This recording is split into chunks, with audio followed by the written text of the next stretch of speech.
চিন্তাভাবনা, সেটাকে সামনে রেখে আমরাও কিন্তু এখন চলার চেষ্টা করছি। এতে করে এই যে আমাদের যে বর্গের কথা আমি বললাম, যে যুবতীরা এখন কিন্তু ভারতীয় জনতা পার্টিতে আসার জন্য তারা কিন্তু আসছে। এখন আমাদের ইতিহাসের বিষয়েও ওনাদের জানতে হবে। গণতন্ত্রের সবচেয়ে যে বড় বিষয়, সেই বিষয়টা সম্পর্কে আমাদের সম্যক ধারণা অনেকেরই নেই। ন্যাচারালি অনেকে বিভিন্ন পড়াশোনায় ব্যস্ত থাকে, কিন্তু এতদিন বাদে এখনের জেনারেশন ইমার্জেন্সি সম্পর্কে না কিছুটা বুঝতে পেরেছে, না জানতে পেরেছে। কিন্তু কোনো অবস্থায় যে এই ধরনের একটা ইতিহাস, তার সম্পর্কে আমাদের অবশ্যই জানা প্রয়োজন। এবং আমাদের আজকে এখানে যা শুনলাম, প্রায় সারা দেশে প্রায় 100টি, প্রায় 100 জায়গায় এই ধরনের মক পার্লামেন্ট হচ্ছে। এবং আমি আশা করি আগামী দিনে এই ধরনের যারা আজকে এই আয়োজনে যুক্ত হবে, তাদের মধ্যে পার্লামেন্ট সম্পর্কে আইডিয়া হবে। আমাদের মধ্যেও কোনো সময় আমরা যখন পার্লামেন্টে, আমি রাজ্যসভার সদস্য আমি ছিলাম, তো এখানে যে মক পার্লামেন্ট হয়েছে, তাতে করে কিন্তু আমরা যখন সার্জারি করতাম, মক সার্জারি করতে হতো অপারেশনের আগে।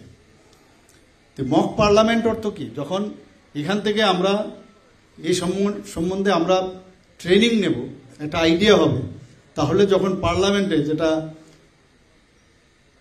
আমাদের প্রেসিডেন্ট বলেছেন যে আগামী দিনের মুখ্যমন্ত্রী, আগামী দিনের প্রাইম মিনিস্টার, আগামী দিনের স্পিকার, আগামী দিনের রাজ্যসভার সদস্য, পার্লামেন্টের সদস্য, আমাদের বিধানসভার সদস্য এখানেই অবস্থান আছে।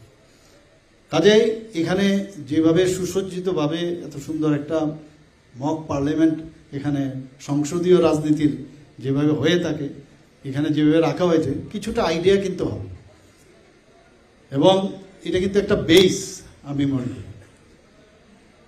যেভাবে আমাদের যে 21 মাস ভারতের ইতিহাসে 25শে জুন 1975 থেকে 21শে মার্চ 1977, একটা কালা দিন এবং কালা সময় বলা যায়। সেই সময়ে কি কি হয়েছিল, আজকে আমরা প্রায়শই দেখি বিরোধী দলে, বিশেষ করে কংগ্রেস, কমিউনিস্ট পার্টি, ওরা রাস্তায় বেরিয়ে বলে গণতন্ত্র নেই, গণতন্ত্র নেই। মাননীয় প্রধানমন্ত্রীজি নরেন্দ্র মোদীজি জবের থেকে প্রধানমন্ত্রী হয়েছে, গণতন্ত্র কাকে বলে এবং গণতন্ত্র কিভাবে মেনটেন করতে হয়, সংবিধানকে কিভাবে সম্মান দিতে হয়, আমরা কিন্তু সেটা দেখতে পাচ্ছি। 370 ধারা এবং 35 বিষয়ে অনেক কথা বলেন, যে কারণে ডক্টর শ্যামাপ্রসাদ মুখার্জি, উনি যে প্রথম যে মন্ত্রিসভা, সেখান থেকে উনি বেরিয়ে আসেন এবং এই 370 এবং 75 ধারার বিরুদ্ধে উনি প্রতিবাদ করেন এবং অখণ্ড ভারতের কথা বলে উনি যে এক দেশের মধ্যে দুটি দেশ কি করে হবে, সংবিধানকে তৎকালীন সময় শুরুতেই কিন্তু সংবিধানকে ওরা ভুল পথে পরিচালিত করেছিল। তার এগেনস্টে আমাদের ডক্টর শ্যামাপ্রসাদ মুখার্জি